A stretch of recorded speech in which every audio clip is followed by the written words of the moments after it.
ایام حج، حج کے دن ہے، صحابی رسول، صرف صحابیت کا شرف نہیں ہے،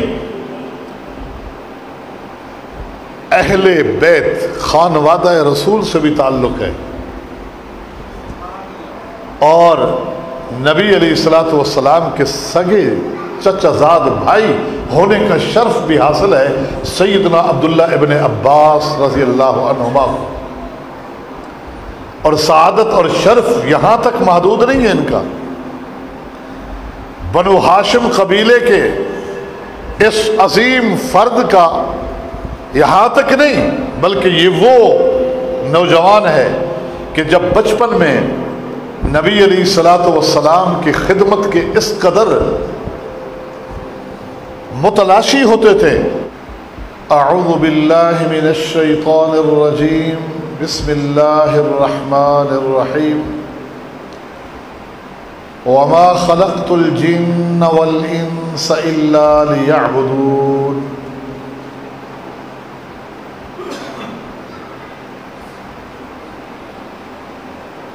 حمد و ثنا اور درود و سلام کے بعد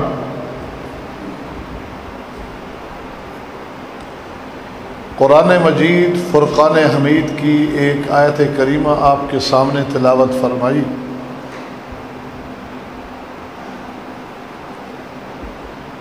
اس تلاوت میں رب تعالیٰ کیا فرما رہے ہیں؟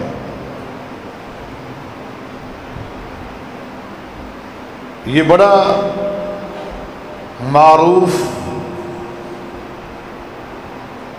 عنوان ہے کہ اللہ تعالیٰ فرما رہے ہیں کہ میں نے جن اور انسانوں اور جنوں کو محض اپنی عبادت کے لیے پیدا کیا ہے۔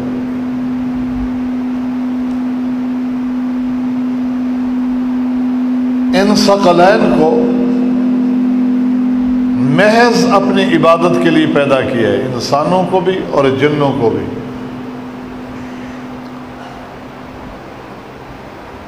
ہماری تخلیق کا مقصد اس مختصر سے جملے میں اللہ تعالیٰ نے بیان کر دیا ہے کہ تمہیں اس کائنات میں اس لیے بھیجا گیا ہے کہ تم میرے فرما بردار بن کے رہو اور میری عبادت کرنے والے بن کے رہو۔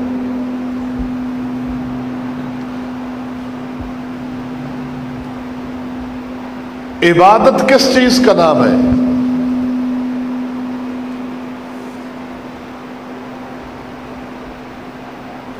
عبادت کی مختلف شکلیں ہمارے سامنے ہیں کہ ہم نماز پڑھتے ہیں، روزہ رکھتے ہیں، حج، زکوٰۃ، اخلاقیات کے کام، قرآن مجید کی تلاوت، صدقے، خیرات، یہ عبادات کی مختلف شکلیں۔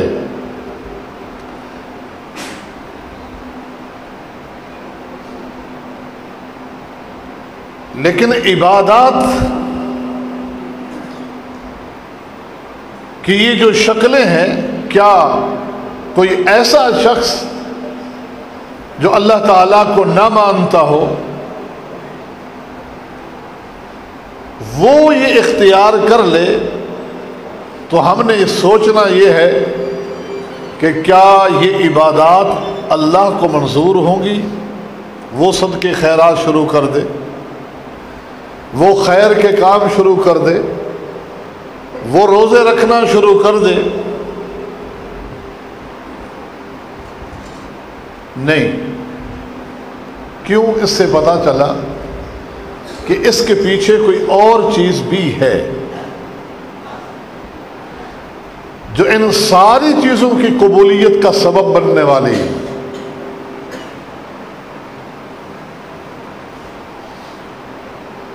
اور وہ یہ ہے کہ ہم نماز پڑھیں یا کوئی کام کریں، اسے اپنے رب کا حکم سمجھ کر اور اس رب کے حکم کے مطابق اس کو بجا لائے، تب اللہ تعالیٰ اس کو قبول فرماتے ہیں۔ ہم نماز پڑھتے ہیں،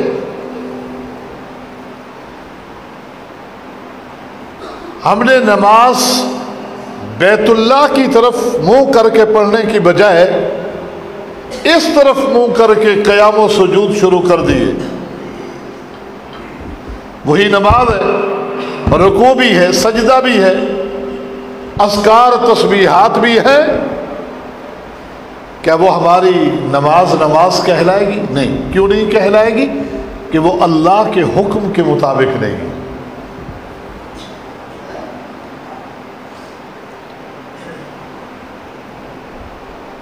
اللہ رب العالمین کا حکم کیا ہے؟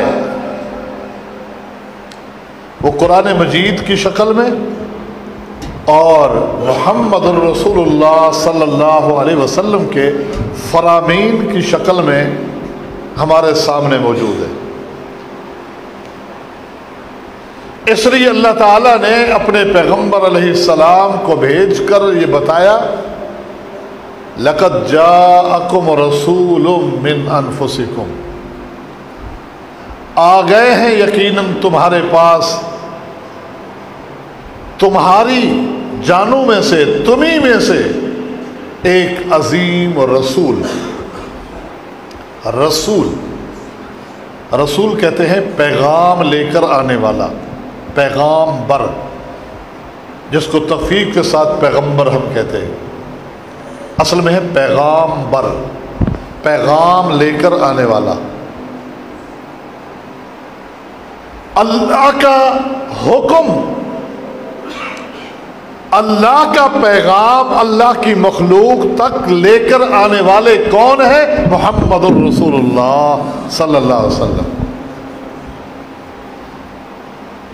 اس لیے اللہ تعالیٰ نے فرمایا وَمَن يُطِعِ الرَّسُولَ فَقَدْ أَطَاعَ اللَّهَ، جس نے پیغمبر الرسول، یہاں بھی یہی فرمایا، میرے پیغام لے کر آنے والے کی اطاعت اور فرما برداری کی، یقین جانو اس نے میری اطاعت اور میری فرما برداری کی. کیونکہ وہ پیغام کس کا لے کر آئے؟ اللہ کا. وہی پیغام انہوں نے پہنچایا ہے. ساری زندگی انہوں نے جس کی شہادت خود قرآن نے دی، جس کی گواہی اور اعتراف خود اللہ رب العالمین نے فرمایا کہ اے میرے نبی تو نے اپنی رسالت یعنی پیغامبری کا حق ادا کر دیا.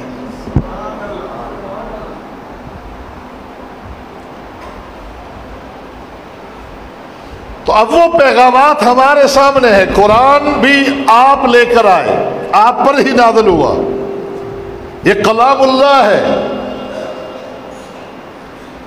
اور احادیث رسول اللہ صلی اللہ علیہ وسلم کا ہر فرمان وہ الفاظ اللہ کے پیغمبر کے ہیں، لیکن وہ بھی حکم جو ہے، وہ بھی پیغام جو ہے، وہ اللہ رب العالمین کا ہے، جو اللہ کی مخلوق اور اللہ کے بندوں تک پہنچایا جا رہا ہے. اپنی طرف سے کوئی بات نہیں کہی. اب جب ہم اپنی زندگی کے سارے معاملات کو یہاں لائیں گے کہ اللہ اور اللہ کے رسول کی بات کیا ہے، یہ ہے اصل عبادت کی روح کہ ہم نے یہ دیکھنا ہے. اب دیکھیں، نبی علیہ الصلوۃ والسلام ایک سفر میں ہیں، رمضان کا مہینہ ہے. صحیح مسلم میں یہ واقعہ موجود ہے. روزہ رکھا ہوا ہے صحابہ نے بھی، لیکن گرمی کا موسم، پہاڑی علاقوں کا سفر، بڑے دن. نبی علیہ السلام نے بھانپ لیا، محسوس کر لیا کہ لوگ بڑی مشقت اور تکلیف میں ہیں روزے کی وجہ سے، اور اللہ نے رخصتیں دی ہیں. نبی علیہ السلام نماز عصر ادا کرنے کے بعد ایک مشروب منگواتے ہیں اور سب کے سامنے آپ علیہ السلام نے روزہ افطار کر دیا اور کہا روزے افطار کر دو، قضا دے دیں گے. یہ امت کی سہولت کے لیے. اللہ کے پیغمبر میں یہ ہمت اور استطاعت اور طاقت تھی. کہ وہ تو رکھ سکتے تھے، پورا کر سکتے تھے، لیکن اگر آپ خود افطار نہ کرتے تو لوگ یہ سمجھیں کہ ہمیں تو حکم دیا جا رہا ہے اور خود نہیں کر رہے، اللہ کے پیغمبر پہل کر رہے ہیں۔ اور ادھر آپ خود فرماتے ہیں ان اتبع الا ما یوحی الی، میں وہی کام کرتا ہوں جس کام کے کرنے کا حکم میرا رب مجھے دیتا ہے۔ تو گویا کہ رب نے حکم دیا کہ آپ ایسا کریں۔ لوگوں نے بھی روزے افطار کر لی۔ تھوڑا سا قافلہ آگے ہی چلا کہ آپ علیہ السلام نے کچھ لوگوں کو جمع ہوئے دیکھا، اور دیکھا کہ چادریں اوپر تنی ہوئی ہیں۔ پوچھا یہ کیوں جمع ہیں اور یہ چادریں کائے کی ہیں؟ آپ سے یہ کہا گیا کہ اللہ کے نبی جب آپ نے حکم دیا تو کچھ لوگوں نے روزہ یہ کہہ کر افطار نہ کیا کہ عصر تو ہو چکی ہے، اب تھوڑا سا ٹائم رہ گیا ہے، تو لہذا ہم افطار تک صبر کر لیں گے تو روزہ پورا ہو جائے گا، قضا سے بچ جائیں گے۔ جب انہوں نے روزہ افطار نہیں کیا، اب ان کی حالت یہ ہے کہ بے ہوش ہو کے گر گئے، ان کے اوپر لوگوں نے سایہ کیا ہوا ہے۔ تو نبی علیہ السلام نے کیا فرمایا؟ فرمایا اولئک العصاۃ، اولئک العصاۃ، یہ نافرمان ہیں، یہ نافرمان ہیں۔ روزہ رکھنے والوں کو کہا نافرمان اور نہ رکھنے والوں کو کہا فرمانبردار۔ تو پتا چلا کہ روزہ بذات خود عبادت نہیں بن سکتا، یہ اس وقت بنے گا جب اللہ اور اللہ کے رسول کے حکم پر روزہ ہے۔ یہ فرق سمجھنا ہے ہم نے، اس چیز کو ہم نے نوٹ کرنا ہے۔ اور اسی فکر کو آج کے خطبے میں آپ کو قرآن و سنت سے چند مثالوں کے ذریعے سمجھانا چاہوں گا کہ یہی فکر ہم نے اپنے اندر پیدا کرنی ہے۔ ہم ادیان باطلہ کے اختلاف سے بھی اور دین حق کا، دین اسلام میں اٹھنے والے اختلافات سے بھی اپنے آپ کو محفوظ رکھ سکتے ہیں جب ہم اپنے اندر اس فکر کو منتقل کر لیں۔ اعمال کون رفع الیدین کر رہا ہے، نہیں کر رہا، کوئی آمین اونچی کر رہا ہے، نہیں کہہ رہا، یہ بات کی چیزیں ہیں، بنیادی چیز ہم نے راستے کا تعین کرنا ہے کہ ہم نے چلنا کس پہ ہے، کیونکہ جو بندہ جو راستہ متعین کر لے اس پہ اس کو راستہ مل ہی جاتا ہے، چلا ہی جاتا ہے، انجام کار پھر غلط ہو سکتا ہے۔ اصل کامیابی راستے کا تعین ہے کہ اگر صحیح راستے کا تعین کر لیں گے تو انجام اچھا ہوگا۔ راستے کا تعین، امام بخاری رحمہ اللہ نے اپنی صحیح البخاری کے اندر ایک واقعہ نقل کیا ہے کہ حج کے دن تھے، ایام حج کے دن ہے، صحابی رسول، صرف صحابیت کا شرف نہیں ہے، اہل بیت خانوادہ رسول سے بھی تعلق ہے، اور نبی علیہ الصلوۃ والسلام کے سگے چچا زاد بھائی ہونے کا شرف بھی حاصل ہے سیدنا عبداللہ ابن عباس رضی اللہ عنہما۔ اور سعادت اور شرف یہاں تک محدود نہیں ہے ان کا، بنو ہاشم قبیلے کے اس عظیم فرد کا یہاں تک نہیں، بلکہ یہ وہ نوجوان ہے کہ جب بچپن میں نبی علیہ الصلوۃ والسلام کی خدمت کے اس قدر متلاشی ہوتے تھے کہ راتوں کو اللہ کے پیغمبر کی خدمات کے لیے بھی اپنے آپ کو پیش کرتے۔ آخر ایک رات آپ قضائے حاجت کے لیے تشریف لے جاتے ہیں، واپس پلٹتے ہیں تو ایک بچہ رات کے اندھیرے میں پانی کا لوٹا لے کے کھڑا ہے۔ تو نبی علیہ السلام نے اس وقت اس بچے کو سینے سے لگا کر دعا مانگ دی کہ اے اللہ اپنی کتاب قرآن مجید کا اس کو خصوصی علم عطا فرما دے۔ آج بھی امت اس صحابی کو مفسر قرآن کے نام سے یاد کرتی ہے، عبداللہ ابن عباس۔ زہد و تقوی کی ایسی مثال تھے، ایسی مثال تھے کہ ان کی وفات پر بھی اللہ نے ایک ان کی ایسی کرامت رونما فرمائی جو رہتی دنیا تک مثال رہے گی، کہ جب انہیں طائف کے علاقے میں کفنایا جا رہا تھا، ایک سفید رنگ کا پرندہ اڑتا ہوا آیا اور لوگوں کی موجودگی میں ان کے کفن میں گھس گیا۔ لوگوں نے نکالنا چاہا، نکل نہ سکا۔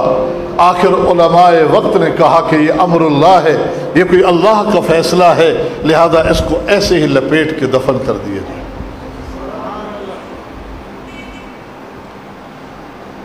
تو حج کے دن بیت اللہ کی دیوار کی ٹیک لگائے بیٹھے ہوئے ہیں، بیت اللہ کی دیوار کی ٹیک لگائے بیٹھے ہوئے ہیں۔ ایک اعرابی آیا، اعرابی کہتے ہیں دیہات سے آنے والے کو، ایک دیہات سے آنے والا آیا، کہا عبداللہ مالی ارا بنی عمکم یسکون العسل واللبن وانتم تسکون النبیس امن حاجت بکم ام من بخل۔ عبداللہ ابن عباس کیا بات ہے، حج کے دن ہے، لوگ حاجیوں کی خدمت کر رہے ہیں اور آپ کے خاندان کے لوگ بھی حاجیوں کو دودھ پیش کر رہے ہیں، شہد پیش کر رہے ہیں، آپ کے خاندان کے لوگ بھی، لیکن آپ کے گھرانے سے حاجیوں کی خدمت میں ایک شربت پیش کیا جا رہا ہے جس کو نبیذ کہا جاتا ہے۔ کھجور کا شربت یا انگور وغیرہ کا شربت نچوڑ کے بنایا جاتا ہے، بھگو کے رکھا جاتا ہے، اس کو نبیذ کہتے ہیں، بڑا ہی عمدہ ہے۔ لیکن اس وقت کا یہ عام مشروب تھا، جس طرح آج چائے بوتل ہمارے ہاں عام ہے، تو اس وقت کا یہ عام مشروب تھا، قیمت کے اعتبار سے بھی کم تھا۔ تو اس وجہ سے اس نے تعجباً کہا عبداللہ کیا بات ہے، آپ کے سارے رشتہ دار حاجیوں کی خدمت میں کوئی دودھ پیش کرے، کوئی شہد پیش کرے، کوئی کچھ پیش کرے، اور آپ کے گھرانے سے صرف اور صرف نبیذ کھجور کا شربت حاجیوں کی خدمت میں پیش کیا جا رہا ہے۔ اب من حاجت بکم ام من بخل، کیا آپ لوگ غریب ہیں یا بخیل ہیں؟ دیہات سے آنے والے آدمی سیدھے سادے جو سمجھا سوال کر ڈالا، کیا بات ہے، آپ غریب ہیں یا بخیل ہیں کہ آپ لوگ اتنا خدمت نہیں کر رہے حاجیوں کی؟ اللہ اکبر۔ سیدنا عبداللہ ابن عباس رضی اللہ عنہما بیت اللہ کی دیوار کی ٹیک چھوڑ دیتے، کہتے بیٹھو میں آپ کو بتاتا ہوں۔ غصہ نہیں کیا، ایک فکر دینی تھی، دعوت دینی تھی، سمجھانا تھا۔ کہا بیٹھے جی، کہا رسول اللہ صلی اللہ علیہ وسلم نے جس سال حج ادا فرمایا تھا 10 ہجری کو، حجۃ الوداع کے موقع پر، اس وقت بھی میں رسول اللہ صلی اللہ علیہ وسلم کے ساتھ تھا۔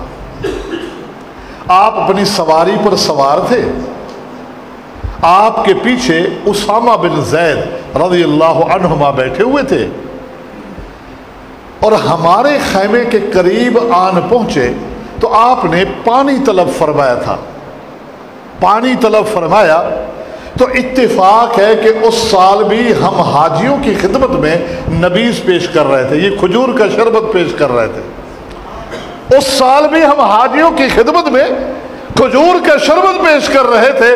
جب رسول اللہ صلی اللہ علیہ وسلم نے پانی مانگا تو ہم نے آپ کو کھجور کا شربت پیش کیا،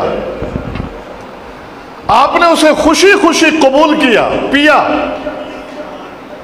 بچ گیا تو آپ نے اسامہ بن زید کو پلایا، اور وہ بھی جب پی کر فارغ ہوئے تو نبی علیہ الصلاۃ والسلام نے ارشاد فرمایا احسنتم واجملتم کذالک فاصنعوا۔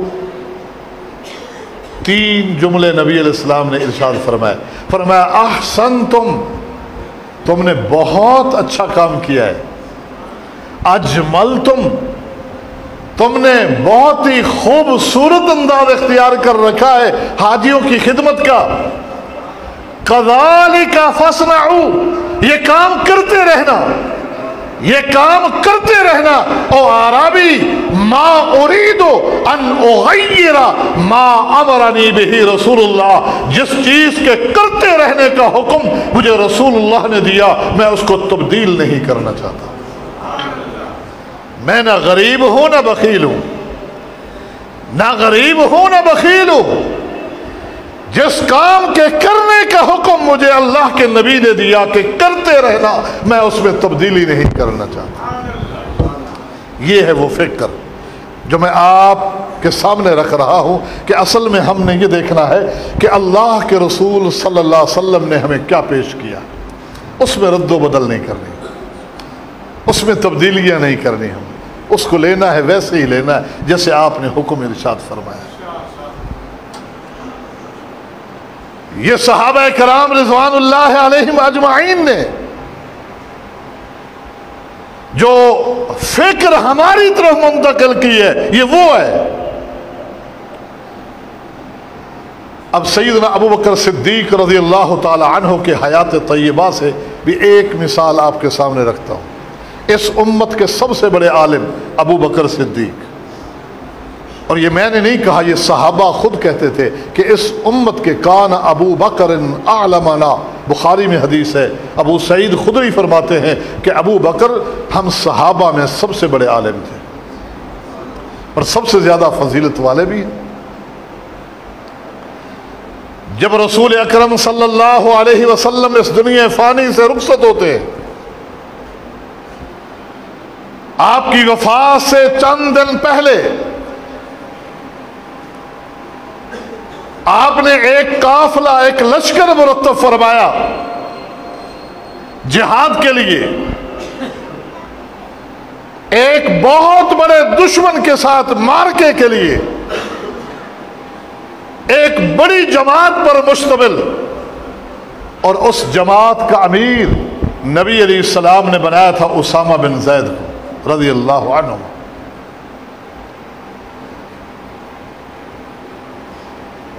تو کچھ لوگوں کو اس وقت یہ محسوس ہوا کہ شاید امیر بنانے میں نبی علیہ الصلاۃ والسلام نے تجربے سے کام نہیں لیا۔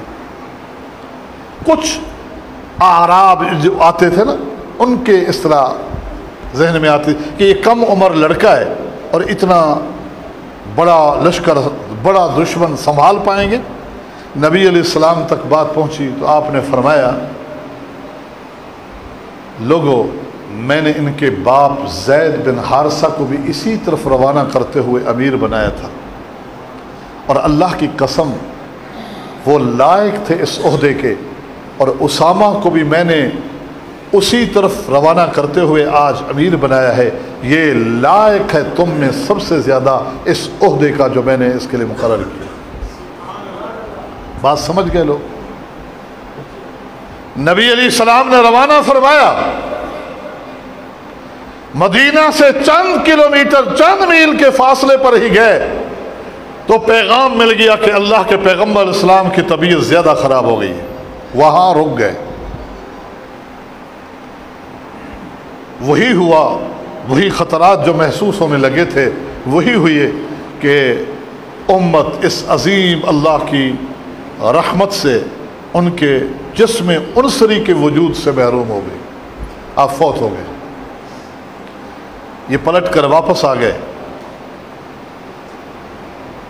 پھر واقعہ تو بڑا طویل ہے کہ پھر سیدنا ابو بکر صدیق کے سر پر یہ بار یہ بوجھ خلافت کا کس طرح رکھا گیا۔ آخر کار اب لوگ یہ کہنے لگے، مختلف آراء، جیسے بندہ اپنی اپنی رائے دیتا ہے، کہ اب اس لشکر کو روانہ نہیں کرنا چاہیے، کیونکہ یہاں کے احوال پتہ نہیں، دور دراز سے خبریں آنے لگی کہ وہاں کے لوگ تو مرتد ہو گئے، کچھ ابھی ایسے لوگ ہوتے ہیں جو اسلام والوں سے معاہدے کر چکے تھے، ہاں ہم آ گئے اسلام میں، جب دیکھا نبی فوت ہو گئے تو دل میں ایمان ابھی گھسا نہیں ہوتا، گیا نہیں ہوتا، ارتداد کا دعویٰ کر دیا، کہیں سے آیا کہ ہم تو اب زکوٰۃ نہیں دیں گے۔ تو یہ بات اٹھی کہ ہمارے مسلمانوں کی بڑی جماعت پر مشتمل ہے یہ لشکر، پتہ نہیں آگے حالات کیسے ہوتے ہیں۔ ابو بکر صدیق رضی اللہ تعالی عنہ کو اب یہ فیصلہ واپس لے لینا چاہیے اور اس لشکر کو یہاں روکنا چاہیے، حالات کے بعد کنٹرول اور معاملات کو دیکھنے کے بعد پھر جو ضرورت محسوس کریں گے تو بھیجیں گے۔ یہ باتیں گردش کرتی ہوئی ابو بکر صدیق کے کانوں تک آواز پہنچی، مسجد نبوی میں لوگوں کو جمع کیا اور ایک خطبہ دیا اور کہا لوگوں میں اس طرح کی باتیں سن رہا ہوں، سنو ابو بکر کی آواز، لو ظننت ان السباع تخطفنی، مجھے یقین ہو کہ جنگل کے درندے مجھے چیر پھاڑ کے کھا جائیں گے، اگر میں نے اس لشکر کو بھیجا مجھے یقین ہو جائے، مجھے یہ منظور ہے کہ جنگل کے درندے مجھے چیر پھاڑ کے کھا جائیں، لیکن وہ قافلہ، وہ لشکر جس کو اللہ کے نبی نے بھیجا تھا میں اس کو واپس نہیں کر سکتا۔ وَلَوْ لَمْ يَبْقَ فِي الْقُرَىٰ غَيْرِي لَأَنقَذْتُهُ، مدینہ والے سنو، سارے مدینہ والے، مدینہ کے اطراف کی بستیوں میں رہنے والے سارے لوگ بھی اگر ابو بکر کا ساتھ چھوڑ دے، اللہ کی قسم ابو بکر اکیلا ان سے مقابلہ کرے گا، لیکن جن کو نبی نے جانے کا کہا ابو بکر ان کو آنے کا نہیں کہہ سکتا، رکنے کا نہیں کہہ سکتا۔ میرے نبی کا فیصلہ، لوگوں کے دلوں میں بات اتر گئی، عمر کے پاس جمع ہو گئے، عمر ٹھیک ہے ہم ابو بکر کے ساتھ ہیں، بالکل ساتھ ہیں، سچ فرمایا کہ نبی کا حکم ہے تو لہذا ان کو بھیجنا چاہیے، لیکن ایک مشورہ آپ دیں، اب ہم نہیں دے سکتے اور اکیلے میں دیں، وہ یہ کہ وہ امیر تبدیل کر دے، وہ تجربے کار امیر، بڑی عمر کا شخص امیر مقرر کرے۔ کیوں کہ اسامہ کم عمر نہ تجربے کار لڑکا ہے، نبی علیہ السلام کا تو دور ہی کچھ اور تھا، آپ کا رو بھی کافی تھا دشمن پہ، آپ کا ہونا، آج اس دنیا میں آپ نہیں رہے تو یہ شاید دشمن کا صحیح معنی مقابلہ نہ کر سکے۔ ابو بکر کو یہ اکیلے میں مشورہ دیں کہ وہ امیر کو تبدیل کر دے، کوئی تجربے کار بڑی عمر کا شخص جو ہے اس کو اس لشکر کا امیر مقرر کر دے۔ عمر کو سمجھ میں آئی کہ ہاں ٹھیک ہے ایسا کر لیتے۔ سیدنا عمر بن خطاب رضی اللہ تعالی عنہ ابو بکر کے پاس جاتے ہیں، ویسے نبی کے فراق کا صدمہ، وہ غم، اور پھر یہ نبی کی امت کا نظم و نسق کا بوجھ ان کے کاندھوں پر، ایک غم زدہ کیفیت میں سوچ و بیچار میں بیٹھے ہوئے ابو بکر، سیدنا عمر جا کے سامنے بیٹھے، سلام کیا، بات چیت شروع کی اور کہا ابو بکر لوگ اس طرح کا مشورہ دے رہے ہیں کہ ہم امیر تبدیل کر لیتے ہیں، کوئی تجربے کار بڑی عمر کا ساتھی، اسامہ بھی ساتھ جائے لیکن ذمہ داریاں ان کو دے دیں کیونکہ آگے دشمن بڑا مضبوط ہے۔ بس یہ جملہ سننا تھا ابو بکر نے،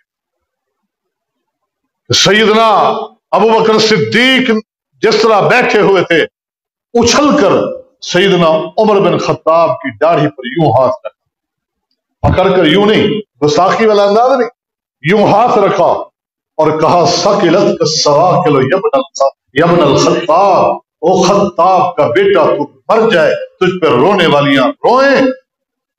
تو کیا کہہ رہا ہے؟ امرہ رسول اللہ وتعمرنی بعزلی، جس شخص کو میرے نبی نے امیر مقرر کیا، ابو بکر کون ہوتا ہے کہ اس عہدے سے اس کو ہٹا دے؟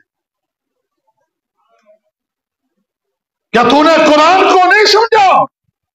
وَمَا كَانَ لِمُؤْمِنٍ وَلَا مُؤْمِنَةٍ إِذَا قَضَى اللَّهُ وَرَسُولُهُ أَمْرًا أَن يَكُونَ لَهُمُ الْخِيَرَةُ من امرہم۔ رب نے قرآن میں اعلان کیا ہے کہ اللہ یا اللہ کا رسول جس چیز کا فیصلہ کر دے، ایمان والو، نہ کسی مرد کو اختیار ہے نہ کسی عورت کو اختیار ہے اس میں رد و بدل۔ کیا کہہ رہے ہو؟ اٹھو، اسامہ بن زید کے لشکر کو روانہ کر کے آتے ہیں۔ مدینہ سے باہر یہ قافلہ پہنچ چکا ہے۔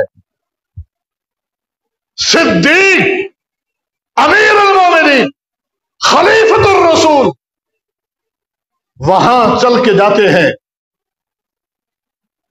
ہدایات کی عوام الناس کو کہ امیر کے کیا حقوق ہوتے ہیں۔ سفر میں تم نے ان کی بات کو ماننا ہے، اور اسامہ کو سمجھایا کہ رعایا کے کیا حقوق ہوتے ہیں۔ دیگر معاملات بھی سامنے رکھے، لو اللہ کا نام روانہ ہو جاؤ تاکہ قیل و قال ختم ہو جائے۔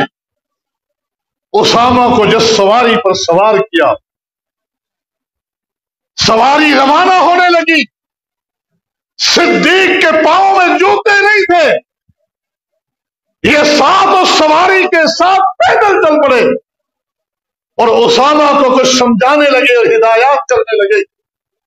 اسامہ نے سواری کو روکا، کہا ابو بکر چچا جان آئے، آپ بھی میرے ساتھ آ جائیں یا میں بھی نیچے اتروں گا اور تیرے ساتھ پیدل چلوں گا۔ کہا اسامہ میں امیر ہوں، میرا حکم ہے چلتے رہو، سواری کو چلاتے رہو، میں پیدل چل کے تمہارے ساتھ تمہیں الوداع کروں گا۔ کیوں؟ صدیق یہ پیغام دے رہے تھے کہ یہ بھی میرے نبی کی سنت ہے کہ میرے نبی نے جب معاذ بن جبل کو یمن کی طرف روانہ کیا تھا امیر بنا کر، وہ سواری پہ سوار تھے، اللہ کے پیغمبر پیدل چل کے ان کو نصیحتیں کرتے جا رہے تاکہ میرے نبی کی اس سنت پہ بھی عمل ہو۔ تو یہ ابو بکر نے ہمیں ایک فکر دی کہ ہم نے کیا کرنا ہے دنیا میں رہ کر۔ سیدنا عمر بن خطاب رضی اللہ تعالی عنہ کا دور حکومت ہے، حج بیت اللہ کی خاطر مسلمانوں کا ایک جم غفیر لے کے جاتے ہیں۔ اللہ ہم سب کو بار بار یہ سعادتیں نصیب فرمائے۔ جب حجر اسود کے قریب پہنچتے ہیں، حجر اسود کا بوسہ لیتے ہیں اور وہیں فرماتے ہیں اے حجر اسود، اے پتھر، مجھے پتا ہے کہ تو پتھر ہے، لا تنفع ولا تضر، نہ تو نفع دے سکتا ہے نہ نقصان، تیرا بوسہ اس لیے لیا کہ میرے نبی نے بوسہ لیا، بوسہ اس لیے ہم لیتے ہیں، استناب اس لیے کہ ہمارے نبی کی سنت۔ اور پتا ہے آپ لوگوں کو کہ جو طواف قدوم ہوتا ہے، یہ طواف عمرہ، اس کے شروع کے 3 چکروں میں دل کی چال مرد چلتے ہیں، جس کو رمل کہا جاتا ہے، دل کی چال، اپنے پنجوں کے بل اس طرح چلنا ہوتا ہے 3 چکروں میں۔ سیدنا عمر نے فرمایا لوگوں، 7 ہجری کو جب ہم عمرہ کرنے کے لیے اللہ کے نبی کے ساتھ آئے تھے، یہاں سے ہجرت کرنے کے بعد ہمارا یہ پہلا سال تھا، 6 ہجری کو حدیبیہ سے ہی واپس لوٹا دیے گئے تھے۔ 7 ہجری کو جب آئے تھے تو مکہ میں ایک افواہ اڑی ہوئی تھی کہ مدینہ کے بخار نے ان کو انتہائی تھکا دیا ہے اور کمزور کر دیا ہے، تو مروہ پہاڑی پر مکہ کے رؤسا جمع تھے کہ دیکھیں مسلمانوں کے ان کے حالات کیا ہیں. یہ سنا ہے اتنے کمزور ہو سکتے ہیں، صحیح طریقے سے چل بھی نہیں سکتے، اتنے کمزور ہو چکے ہیں، بخار نے ان کو سجا دیا ہے. ناتے کہ وہی پیغمبر کو اللہ نے وہی بھیج دی کہ مروہ پہ لوگ اس لیے جمع ہو کے بیٹھے ہیں کہ مسلمانوں کی اس حالت کو دیکھنا چاہتے ہیں. نبی علیہ السلام نے صحابہ کو حکم دیا، ایک تو کندھے بھی سیدھے ننگے کرا لیے گئے، اور یہ حکم دیا کہ پہلے 3 چکروں میں اس طرح اچھل کے چلو جس طرح پہلوان چل رہے ہو، اس طرح اچھل کے. تو جب اس طرح اچھلتے ہوئے چلے، سامنے مروہ پہاڑی پہ بیٹھے ہوئے تبصرہ کرنے لگے، ہم نے تو کچھ اور سنا، ان کی حالت دیکھو، یہ تو پہلوان بنے پھرتے. 1 چکر 2 چکر، تیسرے چکر تک سارے اٹھ کے جا چکے تھے. اب نبی علیہ السلام نے فرمایا ایستا ایستا چلو، اپنی نارمل چال میں چلو. تو بقیہ 4 چکر اس طرح کیے گئے. تو سیدنا عمر بن خطاب کہتے ہیں، لوگوں آج اللہ نے مکہ کو کافروں سے پاک کر دیا. آج مروہ تو کجا پورے مکہ میں کوئی مشرک نہیں. تو آج ہم رمل کیوں کریں، دل کی چال کیوں چلیں؟ آج دل کی چال چل کر کس کو دکھائیں، کس پہ رو بٹھائیں؟ آج اس دل کی چال چلنے کا کیا فائدہ ہوگا؟ لوگوں کے سمجھ میں آ رہی ہے بات کہ واقعی وہ وجہ تو ختم ہو گئی، لیکن سیدنا عمر ایک پیغام اور ایک سبق دینا چاہتے ہیں. لوگ جب دیکھا لوگ متوجہ ہو گئے، ہاں بات تو درست ہے، آج اللہ نے شہر مکہ کو کافروں سے پاک کر دیا ہے، تو آج کس چیز کی دل کی چال؟ پھر فرماتے ہیں عمر بن خطاب، لیکن میرے نبی نے کی تھی میں کروں. کوئی میرے نبی کی سنت مل جائے تو وجہ علتیں نہ پوچھو کہ علت سمجھ میں آئے گی تو کریں گے، نہیں تو نہیں. بس جب یہ پتا چل جائے کہ میرے نبی کی سنت اور طریقہ ہے، اس کو کر گزرو. یہ پیغام دے رہے. کہا لیکن میرے نبی نے کیا تھا، ہم کریں گے، اور دل کی چال شروع کر. یہ ہے اصل چیز جس کو ہم نے سمجھنا ہے. یہ ہے وہ راستہ جس کا ہم نے تعین کرنا ہے. پھر اگلی باتیں جو مسائل والی ہیں وہ خود بخود حل ہوتی جائیں گی. جب ہم اپنے فکر کو متعین کر لیں گے. دیکھیں وقت کے عظیم امام، مسجد نبوی کے امام و خطیب، ائمہ اربعہ میں سے ایک امام مالک رحمت اللہ علیہ، مسجد نبوی کے خطیب و امام. مسجد میں تشریف فرما ہے، ایک شخص آتا ہے اور آ کر سوال کرتا ہے، امام صاحب میں مکۃ المکرمہ عمرے کی نیت سے جا رہا ہوں، بڑی اچھی بات ہے. کہا من این احرم، احرام کہاں سے باندھوں؟ مسائل سیکھ کے جانا چاہیے. ہاں جو عمرے پہ جائے بندہ مسائل سیکھ کے جانا چاہیے. اس لیے وہ یہ بات معلوم کرنے کے لیے آیا ہے کہ میں احرام کہاں سے باندھوں. وقت کے عظیم امام مالک رحمت اللہ علیہ فرماتے ہیں، من ذل حلیفۃ من حیث احرم رسول اللہ صلی اللہ علیہ وسلم، ذل حلیفہ سے جہاں سے رسول اللہ نے احرام باندھا تھا. ذل حلیفہ جگہ کا نام ہے جہاں کو موجودہ آبار علی اور بئر علی کے نام سے بھی یاد کیا جاتا ہے. کہا ذل حلیفہ سے، اور پھر کہا من حیث احرم رسول اللہ، جہاں سے اللہ کے رسول صلی اللہ علیہ وسلم نے احرام باندھا تھا، کیونکہ مدینہ سے نکلنے والوں کی میقات ذل حلیفہ ہے. وہاں سے احرام باندھے آپ۔ آگے وہ شخص کیا کہتا ہے؟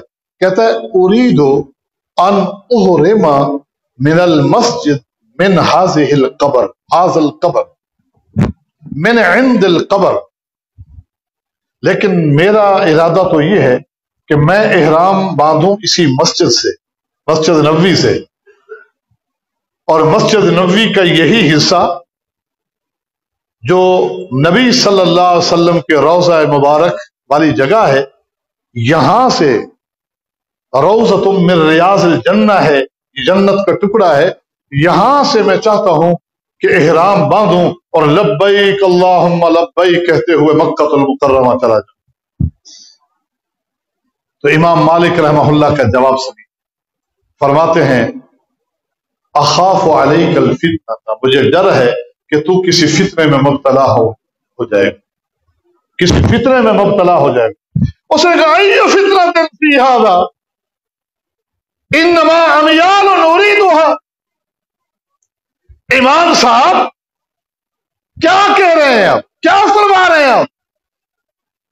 یہ کون سے فتنے کی بات ہے؟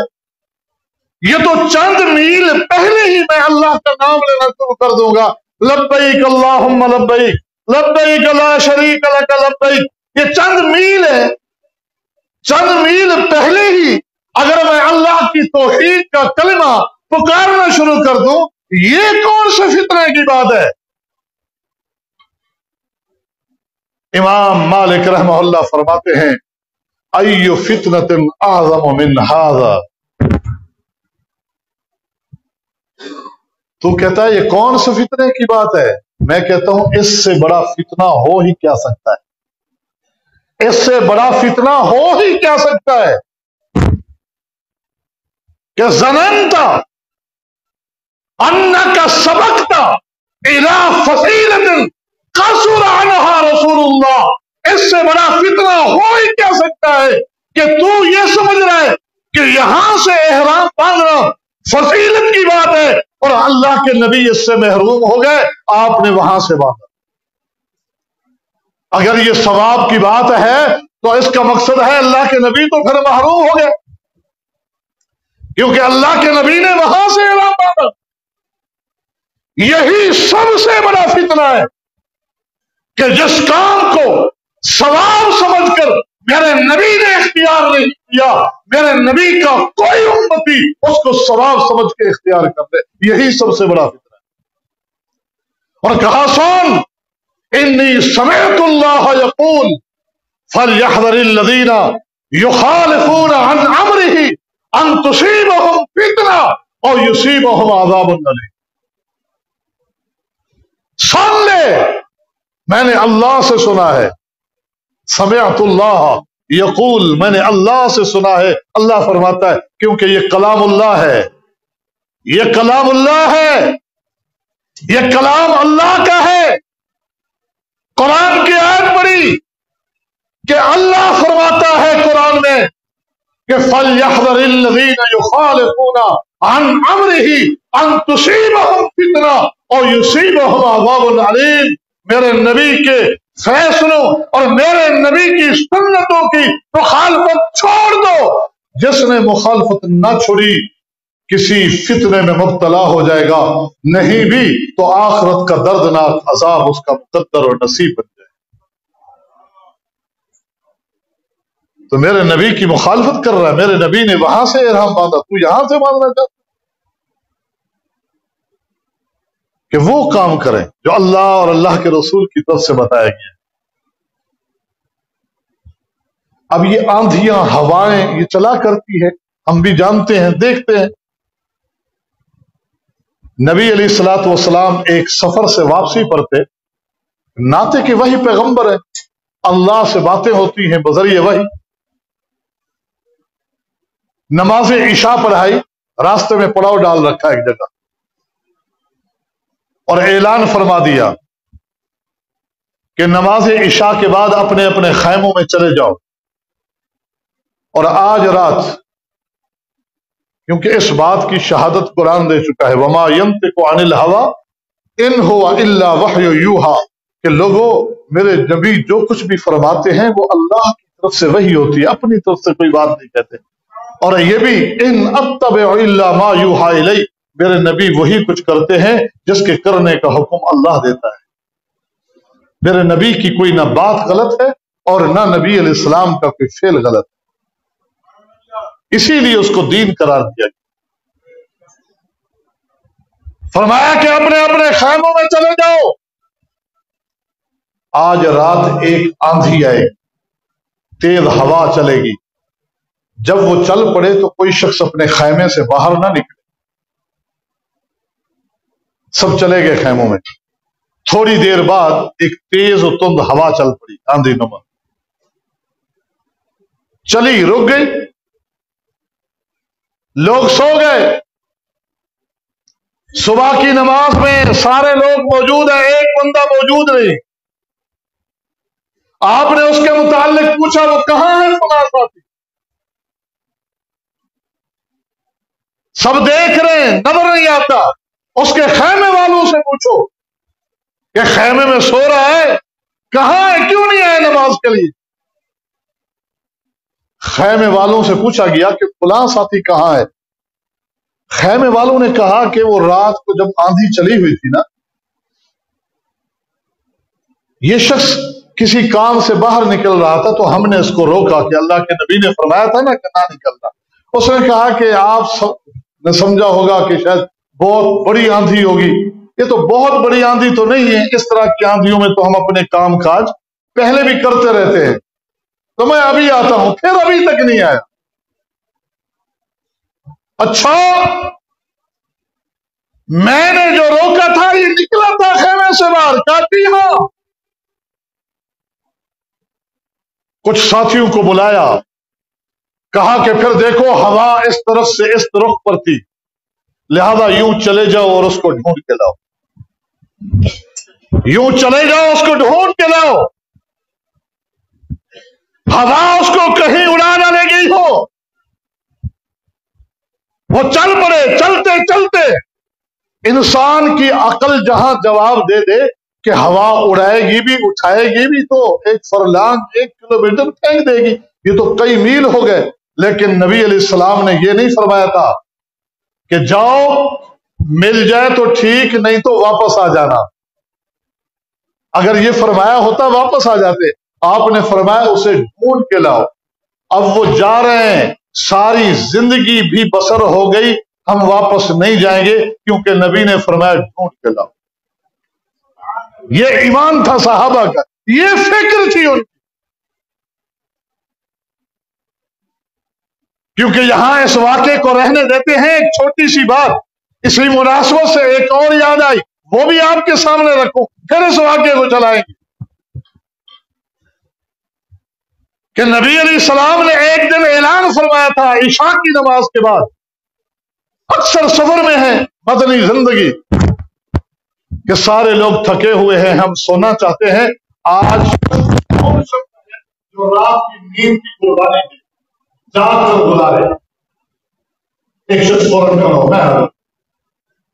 میں حاضر، میں آج رات نیند کی قربانی دینے کے لیے حاضر ہوں۔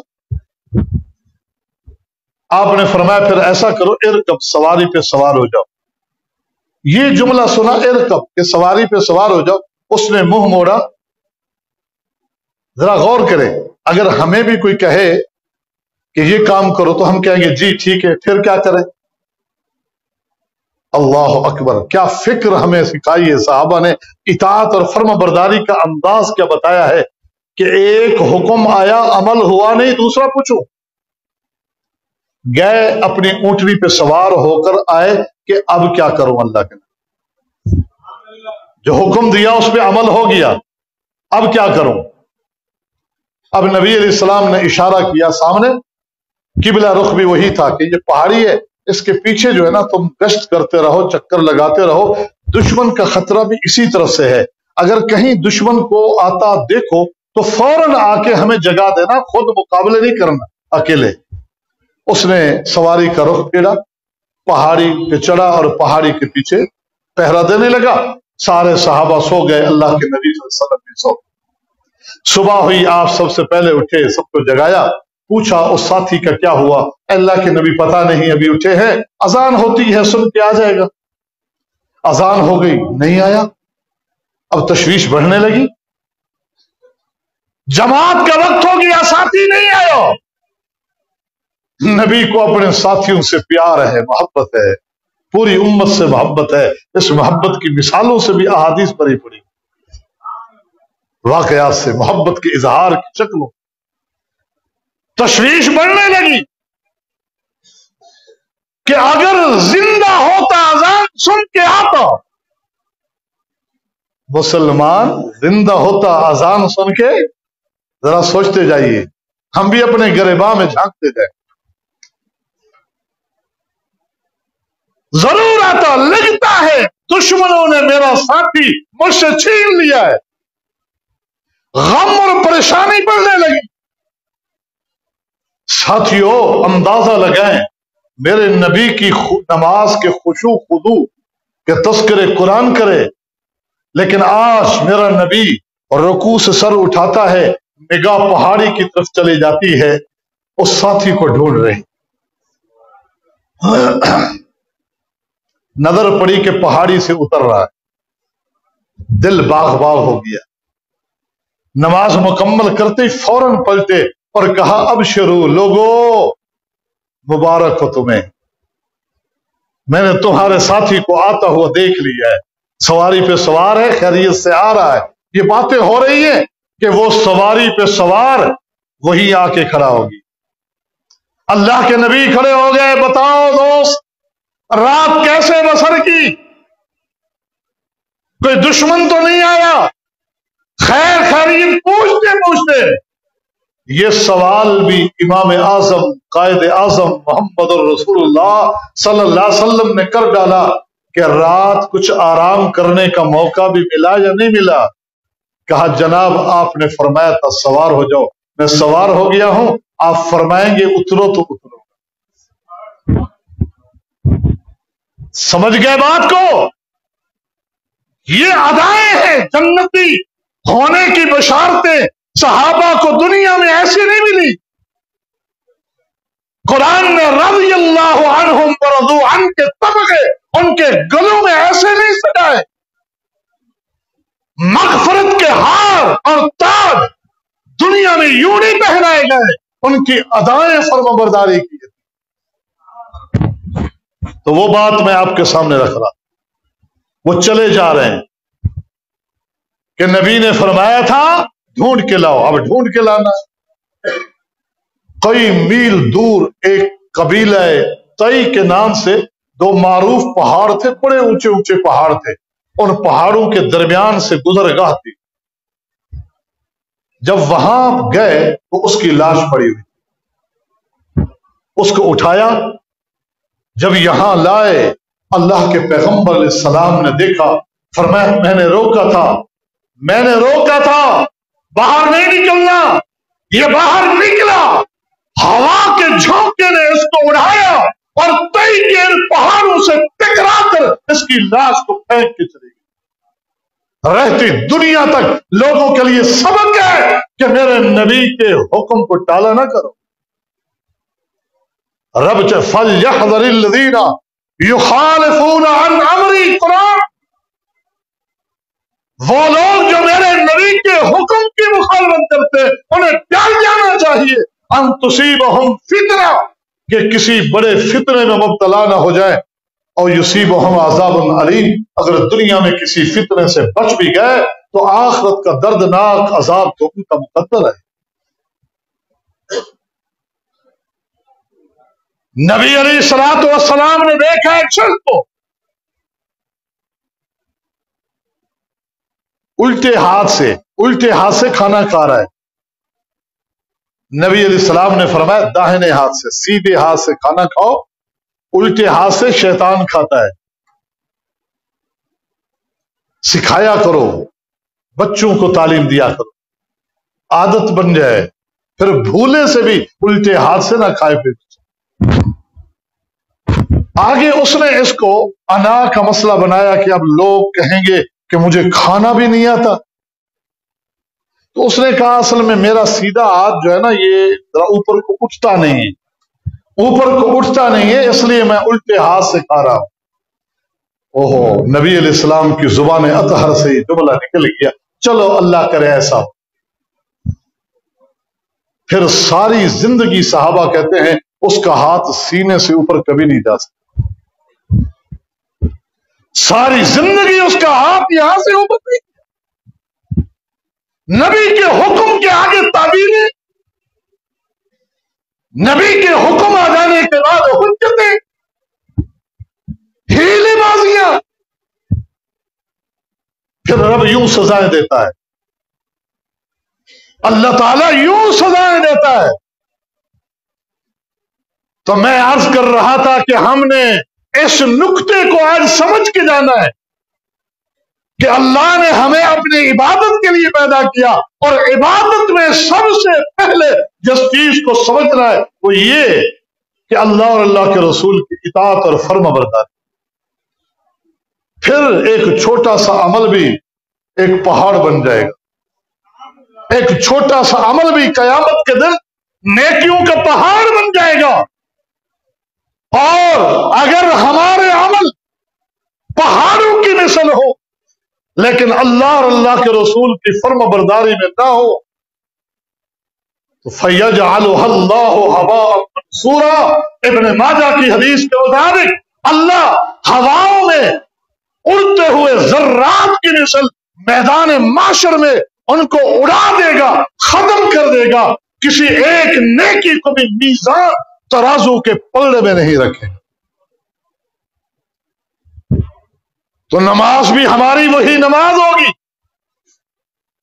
حج بھی وہی حج، تمام تر عبادات، اور ان کو سمجھنا ہمارے لیے آسان ہو جائے گا جب ہم پہلا نقطہ سمجھ لیں گے کہ ہم نے راستہ کون سا اختیار کرنا ہے۔ یہودی بھی عبادت کرتا ہے، عیسائی بھی اللہ کو مانتا ہے، جنت کو مانتا ہے، جہنم کو مانتا ہے، عبادت کر رہا ہے، کرتا ہے، وہ بھی راستوں کے تعین میں ناکام ہو گئے ہیں۔ راستے کے تعین میں کامیابی، ورنہ کامیابی کوئی چیز نہیں،